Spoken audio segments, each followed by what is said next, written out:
നമ്മുടെ കുഞ്ഞുങ്ങൾ പലപ്പോഴും കണ്ടിന്യൂസ് ആയിട്ട് ഇങ്ങനെ കണ്ണ് ചിമ്മിക്കൊണ്ടിരിക്കുന്നതായിട്ടോ അല്ലെങ്കിൽ ത്രോട്ട് ക്ലിയർ ചെയ്യുന്ന പോലെ ഒരു സൗണ്ട് ഉണ്ടാക്കിക്കൊണ്ടിരിക്കുന്നതായിട്ടോ ഒക്കെ നമ്മൾ ശ്രദ്ധിച്ചിട്ടുണ്ടാവാം.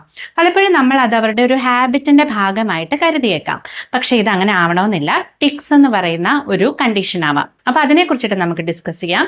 Hi there, this is doctor Aryadevi. Ticks എന്ന് പറഞ്ഞു കഴിഞ്ഞാൽ നമ്മുടെ ശരീരത്തിലെ ഏതെങ്കിലും ഒരു മസിലോ അല്ലെങ്കിൽ ഏതെങ്കിലും ഒരു പാർട്ടോ കണ്ടിന്യൂസ് ആയിട്ട്, അതായത് തുടർച്ചയായിട്ട് അനിയന്ത്രിതമായിട്ട് ചലിച്ചുകൊണ്ടിരിക്കുന്നതിനെയാണ് നമ്മളിങ്ങനെ പറയുന്നത്. ഇതിന് എക്സാമ്പിൾ ആയിട്ട് പറയുകയാണെങ്കിൽ നമ്മുടെ കുട്ടികൾ ഇങ്ങനെ കണ്ടിന്യൂസ് ആയിട്ട് കണ്ണിങ്ങനെ ചിമ്മിക്കൊണ്ടിരിക്കുന്നതായിട്ടോ അല്ലെങ്കിൽ അവരുടെ ഷോൾഡർ ഇങ്ങനെ പൊക്കുകയും തക്കുകയും ചെയ്യുന്നതായിട്ടോ, അതോ അല്ലെങ്കിൽ അവരുടെ മുഖത്ത് എന്തെങ്കിലും ഒരു ഭാവവ്യത്യാസം ഇങ്ങനെ കണ്ടിന്യൂസ് ആയിട്ട് മാറി മാറി വന്നുകൊണ്ടിരിക്കുന്നതായിട്ടോ ഒക്കെ നമ്മൾ ശ്രദ്ധിക്കുകയാണെങ്കിൽ അത് ചിലപ്പോൾ ടിക്സ് ആയിരിക്കാം. ചില സമയത്ത് സൗണ്ടിന്റെ രൂപത്തിലും ഈ ഒരു ടിക്സ് ഉണ്ടാവാറുണ്ട്. ടിക്സ് ഉള്ള കുട്ടികളിൽ അവർക്ക് എന്തെങ്കിലും ഒരു ടെൻഷൻ വരുന്ന സമയത്ത് ഈ ഒരു ലക്ഷണം കൂടാനായിട്ടുള്ള ഒരു ചാൻസ് ഉണ്ട്. അതുപോലെ തന്നെ റിലാക്സ്ഡ് ആയിട്ടിരിക്കുന്ന സമയത്ത് ഇത് കുറയുകയും ചെയ്യും. ഏറ്റവും പ്രധാനപ്പെട്ട കാര്യം ഇതാണ്, കുഞ്ഞുങ്ങൾ അറിഞ്ഞുകൊണ്ട് ചെയ്യുന്ന ഒരു കാര്യമല്ല ഇത്.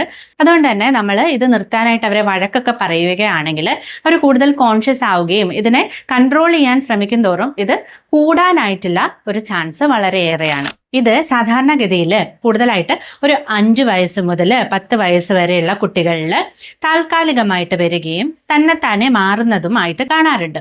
പക്ഷേ ഇത് മാസങ്ങളോളം നീണ്ടു നിൽക്കുകയാണെങ്കിലോ അതല്ലെങ്കിൽ ഇത് അവരുടെ ഡെയിലി ലൈഫിനെ സാരമായിട്ട് ബാധിക്കുകയോ ചെയ്യുകയാണെങ്കിൽ അവരെ നമ്മൾ ഡോക്ടറിനെ കാണിക്കുകയും പ്രോപ്പറായിട്ടുള്ളൊരു ട്രീറ്റ്മെൻറ്റ് എടുക്കുകയും വേണം.